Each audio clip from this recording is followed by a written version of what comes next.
নমস্কার। আমেরিকার নিষেধাজ্ঞা একদিকে, ভারতের কূটনীতি অন্যদিকে। ইরানের ভিতরে ঢুকছে ভারতের শত শত ট্রাক। যে ডলার আজ সারা বিশ্ব কাঁপায়, সেই ডলারকে পাশ কাটিয়ে ভারত খেলছে এক নীরব কিন্তু ভয়ঙ্কর কূটনৈতিক চাল। আমেরিকার চোখে চোখ রেখে ভারত এটা কিভাবে করছে, চলুন আজ সবটা খোলাস করি।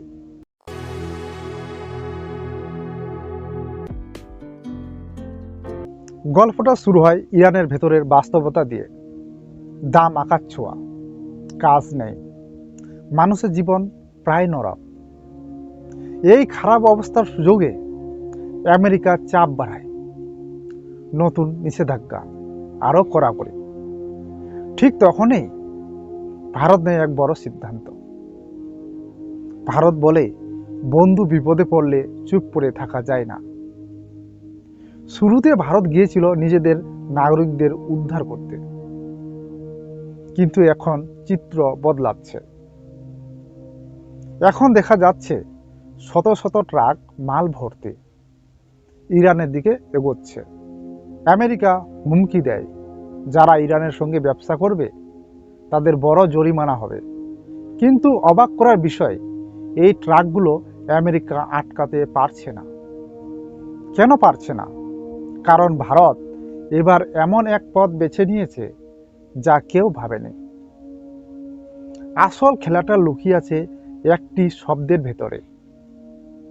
মানবিক সাহায্যের বাণিজ্য মানে মানবিক সাহায্য। আন্তর্জাতিক নিয়ম কি বলে?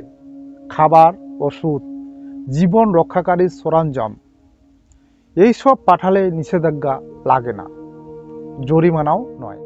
ভারত তাই এই নিয়মকেই ঢাল বানিয়েছে। এই ট্রাকগুলোতে কোনো অস্ত্র নেই, আছে চাল, আছে ডাল, আছে ওষুধ।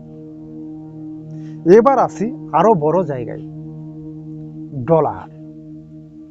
ভারত ও ইরান ডলার বাদ দিয়েছে।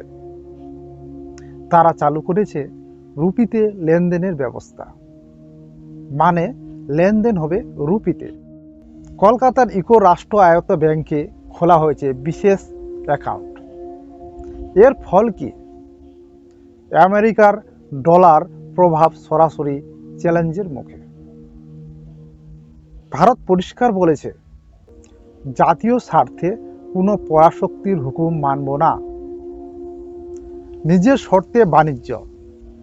এই সাহসটা আজ ভারতের পরিচয়। শেষ প্রশ্নটা এখানে, ভারত কি এই লড়াই শেষ পর্যন্ত চালাতে পারবে, নাকি আমেরিকার চাপে একসময় পিছু হটবে? তবে একটা কথা পরিষ্কার, ভারতের এই শান্ত কিন্তু শক্ত পদক্ষেপ বলছে দুনিয়া বদলাচ্ছে। আপনাদের কি মনে হয়, এই চাল কি আমেরিকার দাপট কমাবে, নাকি ভারত বড় ঝুঁকিতে পড়ছে? কমেন্টে আপনাদের তীক্ষ্ণ মতামত লিখুন। আজ এটুকুই, ভালো থাকবেন, ধন্যবাদ।